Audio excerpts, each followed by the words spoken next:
So after driving the vehicle, I'd probably say one or two of the clips that I made ended up breaking. So the bumper kind of separated. After thinking about it, this ended up being the best solution that I could think of, which was mirror screw caps. So basically you can put a screw and then put this brass cap over it.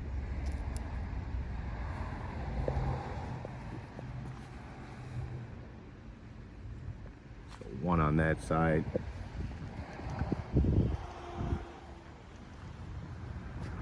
And one on this side.